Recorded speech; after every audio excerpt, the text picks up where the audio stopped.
என்னால் இப்போ கூட இதை நம்பவே முடியல. நான் 20 வருஷம் பின்னாடி வந்திருக்கேன்னு சொல்லிட்டு இதுக்கப்புறம் ஒரு 7 வருஷம் கழிச்சு தான் நான் மார்ஷல் ஆர்ட்ஸ் ட்ரைனிங் எடுத்து கொஞ்சம் பவர்ஃபுல்லான ஆளாக மாறுவேன். என்னதான் நான் ஒரு பவர்ஃபுல்லான ஆளாக மாறினாலும் என்னோட கனவான மார்ஷல் கார்டாக நல்லா மாற முடியல. ஆனால் எனக்கு இப்போ கிடைச்ச இந்த 2 சான்ஸை பயன்படுத்தி என் வாழ்க்கை திரும்பியும் புதுசாக ஆக்க முடியும். அதாவது இப்போலேருந்து நான் ட்ரைனிங் எடுத்து ரொம்ப பவர்ஃபுல்லான ஆளாக மாறணும்னா என்னோட கனவான மார்ஷல் கார்டை கூட நல்லா மாற முடியும். ஆனால் அது எல்லாத்துக்கும் முன்னாடி என் கையை ரொம்ப வலிச்சுக்கிட்டே இருக்குது. அதே நேரத்தில் என்னோட கை காலம் எல்லாம் வீங்கி போயிருக்கு. எவனோ என்ன வெளுத்து வாங்கியிருக்கான் போலியே. ஆனால் இது எப்போ நினைச்சு இந்த காலகட்டத்தில் எனக்கு ஞாபகம் வந்துருச்சு. நான் பாட்டு ஹோட்டல் வச்சு நடத்திட்டு இருந்தேன். அங்கே வந்து ஒருத்தனோ, ஹே தம்பி கமிச்சு வா. என்ன சார் எதுக்கு நீ காசு சம்பாதிக்குன்னு சொல்லிட்டு ரொம்ப ஆர்வமாக இருக்க. இவன்ட்ட என்ன சொல்லி சமாளிக்கலாம்? இவன்ட்ட சொல்ல முடியாதுன்னு சொல்லிட்டும் சொல்ல முடியாது. சரி ஓகே, அப்போ நம்ம வந்து என் பேரண்ட்ஸ் எல்லாமே ஏற்கனவே இறந்து போயிட்டாங்க, அதனால் நான் பார்த்துக்கிறதுக்கு யாருமே இல்லை, இப்படி சொல்லி சமாளிக்கலாமா? ஆனால் நம்ப மாட்டேனே. சரி ஓகே, அப்போ ஒரு சின்னதாக ஜோக் மாதிரி சொல்லலாம். இந்த மாதிரி சாங் தெரியும்ல? ஆமாம், அந்த பாப்புலராக இருக்கிற ஒரு பொண்ணு அதானே? ஆமாம், அவங்க எனக்காக ஒரு பாட்டு பாடணும், அதுவும் ப்ளம் பிளாசம் ஹோட்டலில். அதான் என்னோட பல நாள் எய்ம். அதுக்காக தான் நான் நிறைய சம்பாதிச்சிட்டு இருக்கேன். இந்த ப்ளம் பிளாசம் ஹோட்டல் வந்து கொஞ்சம் அந்த மாதிரியான இடம். அதை மட்டும் நீங்கள் புரிஞ்சுக்கோங்க, ஓகேவா? நான் உங்கள்கிட்ட ஜோக்கா சொன்ன விஷயத்த இவங்க வேற ஒருத்தங்கிட்ட சொல்லி அவனும் வேற மாதிரி ஆக்கிட்டான். இந்த மாதிரி ஹோட்டல் வச்சு நடத்திட்டு இருக்கானே லீ. ஆமாம், அவன் சியாங் இருக்கால, பாப்புலரான பொண்ணு, அவ கூட ஒரே பெட்டில் தூங்கணுமாண்டா. இதான் அவனோட கனவா அப்படின்னு சொல்லி ஊரில் இருக்க எல்லாருக்கிட்டையும் பறி போட்டு எனக்கு பெரிய பிரச்சனையே வந்துருச்சு. ஏன்னா இது சாயங்கோட சொந்தக்காரர்களுக்கு தெரிஞ்சு சாயங்கோட சொந்தக்காரங்களோ என்னை போட்டு அடின்னு அடிச்சாங்க. சாயங் அது தடுக்கவே இல்லை. எனக்கு இது இப்போ யோசனை பண்ண கூட செம்மையாக கோவம் வருது. ஆனால் அதுக்கு முதல்ல என் உடம்புல எவ்வளோ சக்திகள் இருக்குன்னு சொல்லி நான் பார்க்கணும் அப்படின்னு சொல்லிட்டு அவன் பார்த்துட்டு இருக்கான். என்ன இவ்வளோ கியூவே இருக்கு? ஆனால் இதுக்கு முன்னாடி இந்த காலகட்டத்தில் எனக்கு இவ்வளோ சக்திகள் இல்லையே. ஒரு வேளை நான் இறக்குறதுக்கு முன்னாடி நான் ஜெட் சாப்பிட்டேன். அதுக்கப்புறம் தான் அந்த கிழனை போய் மீட் பண்ணேன். அவனோட சக்தியை பயன்படுத்தி என்னை திரும்பியும் என்னோட 20 வருஷத்துக்கு பின்னாடி அனுப்பிட்டான். அதனால அந்த ஜெட்டோட பவர் இன்னும் இருக்கோ தெரியல. என்னவா இருந்தா என்ன, இப்போ என்னால் ஜேர்னி டு த ஸ்டீல் லேண்டோட கலையை சீக்கிரமாக கற்றுக்க முடியும் அப்படின்னு சொல்லி கற்றுட்டு இருக்கமலே யோசனை பண்ணுறான். இந்த கலையை நான் பல வாட்டி பண்ணி பார்த்துருக்கேன். நான் செத்திங் வரதுக்கு முன்னாடி அதில் மாஸ்டர் கூட நான் ஆகிட்டேன். அப்படியே நான் யோசனை பண்ணிட்டு இருக்கமலே அவன் சீக்கிரமாக அந்த கலையை கற்றுக்கிட்டான். எனக்கு உண்மையாக ஆச்சரியமாக இருக்குது. இந்த கலையை நான் என்ன தான் மாஸ்டர் பண்ணாலும் இப்போ இருக்க ஸ்டேஜில் இவ்வளோ சீக்கிரமாக என்னால் முடிக்க முடியுமான்னு சொல்லிட்டு. சரி ஓகே, பவர் செக் பண்ணி பார்க்கலாம். எனக்கு இவ்வளோ பவர் வந்துச்சா? நான் செத்து இந்த இடத்துக்கு வரதுக்கு முன்னாடி எவ்வளோ பவர் இருந்துச்சோ அதில் பாதி பவர் இப்போயே வந்துச்சு. இதே மாதிரி போயிட்டு இருந்தா இருக்கிறதுலே பவர்ஃபுல் ஆகிடுவேன். சரி ஓகே, நான் என்ன பண்ணுறது? பசி எடுத்துகிட்டு இருக்கு. சரி சாப்பிட்டுட்டு அதுக்கப்புறம் இந்த காலகட்டத்தில் எவ்வளோ தொலை பண்ணிட்டு இருப்பீங்க. இதெல்லாம் நடந்ததுக்கப்புறம் அவன் இந்த ப்ளம் பிளாசம் ஹோட்டலில் நோக்கி போயிட்டு இருக்கான். அவனை பார்க்குற சில பேரோ, ஹே இங்கே பாடுறா, அந்த ஹோட்டல் வச்சு நடத்திட்டு இருக்கான்ல, ஹே அவனே ஒரு முட்டா பையன். அது இல்லாமல் கொஞ்ச நாளுக்கு முன்னாடி தான் அவனை போட்டு அப்படி அடிச்சாங்க. இனிமே அவன் நடக்கவே மாட்டான்னு சொல்லி நினச்சேன். பரவாயில்ல, நடக்கிற அளவுக்கு எனக்கு சக்தி இருக்கா? என்ன கேட்டோன்னே லீக்கோ செம்மையாக கோவம் வருது. எனக்கு செம்மையான கோவம் வருது. ஆனால் இவங்களை அடிக்கிற அளவுக்கு இவங்க அந்தளவுக்கு ஒருத்து இல்லை.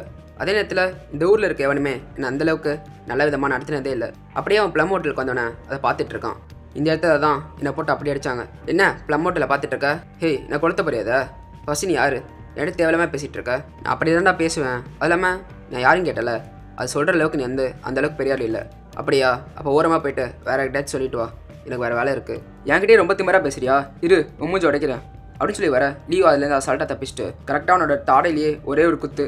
அந்த குத்து வாங்கினதுலேருந்து அவன் பிளாக் அவுட் ஆகிடுறான். அதை பார்த்தோன்னே ஏண்டா ஒரு குத்தே தாங்க முடியல. இதில் என்கிட்ட வீரவாசனை பேசினேன். உங்களை மாதிரி சிம்பை பார்த்தாலே எனக்கு செம்ம கடுப்பாக வேண்டா.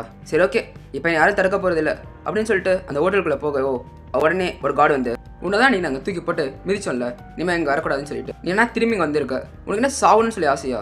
ஏய் அப்படியே வச்சுக்கோடா, ஆனால் உள்ள விடு. ஆனால் அந்த கார்டு ரொம்ப ஓவராக பேசிகிட்டு இருக்க. லீக்கோ ரொம்ப கோவம் வருது. என்னை கோவப்படுத்திட்டே இருக்கல, இந்த வாங்கிக்கோ அப்படின்னு சொல்லி மூஞ்சை போட்டு அமுக்குறான். இன்னொரு வாட்டி இந்த மாதிரி பேசினேன் என்கிட்ட கொண்டுருவேன். இந்த வாட்டி நான் பாவம்னு சொல்லி உயிரோடு விட்டு போகிறேன். ஆனால் அவனும் பிளாக் அவுட்டுக்கு போயிடுறான். இனிமேல் தான் இந்த ஆட்டம் இன்னும் சூடு பிடிக்க போகுது அப்படின்னு சொல்லிட்டு லியா டோரை திறந்துட்டு உள்ளே போக அவனை பார்த்தோன்னே அங்கே வேலை செஞ்சுட்டு இருந்த எல்லா ஒர்க்கர்ஸ்க்கும் சம கொடுப்பு. என்ன தைரியம் தான் இங்கே வந்திருப்ப அப்படின்னு சொல்லி அட்டாக் பண்ணுறதுக்காக போக, ஆனால் அவனை கூலா, உங்கள் கஸ்டமரை இப்படியே வரவேற்பீங்க, நான் பாட்டு இங்கே வந்து தண்ணி குடிச்சிட்டு போகலான்னு வந்தேன், நீங்கள் என்ன இப்படி பண்ணிட்டு இருக்கீங்க? அதை கேட்டோன்னே அவங்களுக்கும் செம்ம கடுப்பு. என்ன தைரியம் தான் இப்படி பேசுவேன்னு சொல்லி அட்டாக் பண்ணுறதுக்காக போக, எல்லாரும் நிப்பாட்டுங்க, அதே நேரத்தில் அவனை உள்ள விடுங்க. அதை கேட்டவொடனே லியோ மனசுக்குள்ள, தோ இவன் பேர் தான் ஷா சங்தி, இந்த ஹோட்டலோட மேனேஜர். அதே நேரத்தில் அவனை பார்த்து முளைச்சிட்டு இருக்கான்.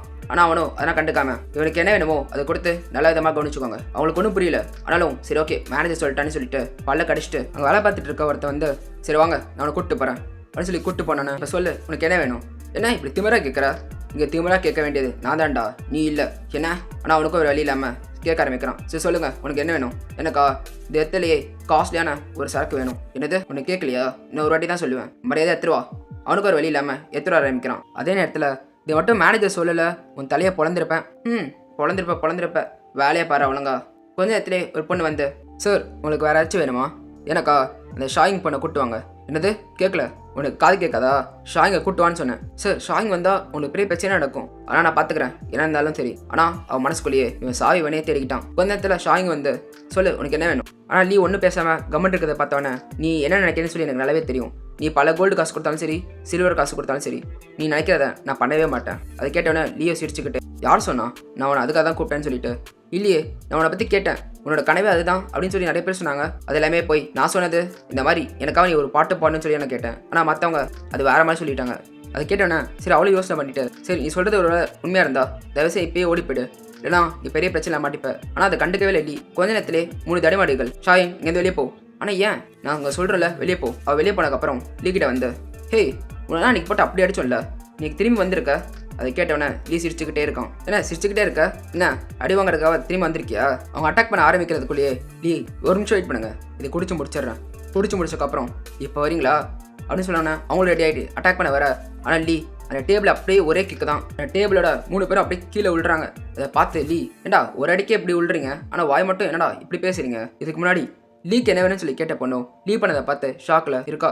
ஆனால் அதை கண்டுக்காம லீயோ எனக்கு குடிக்கிறதுக்காக ஒரு குப்பை தண்ணி எடுத்துகிட்டு வந்தல, அந்த தண்ணியை திரும்பி எடுத்துருவா குடிக்கிறது. ஆனால் அவன் நகராமல் அப்படியே நிற்கிறா. அதே நேரத்தில் ஹே கிளவி உனக்கு கேட்குதா இல்லையா, நான் பார்த்து கிளவியா சொல்கிற அப்படின்னு சொல்லி மனசுக்குள்ளேயே நினச்சிக்கிறா. வெளியே சொல்லி நம்மள அடிச்சிட்டா. இதோட இந்த வீடியோவை இங்கே நம்ம முடிச்சுக்கலாம். அதே நேரத்தில் இனிமேல் தான் இந்த மான்வா இன்னும் இன்ட்ரெஸ்டிங்காக இருக்கும். அதனால் நீங்கள் மறக்காமல் பார்க்கணுன்னா நம்ம சேனலை சப்ஸ்கிரைப் பண்ணிடுங்க. இட்ஸ் பை ஃப்ரம் நோவல் தமிழன்.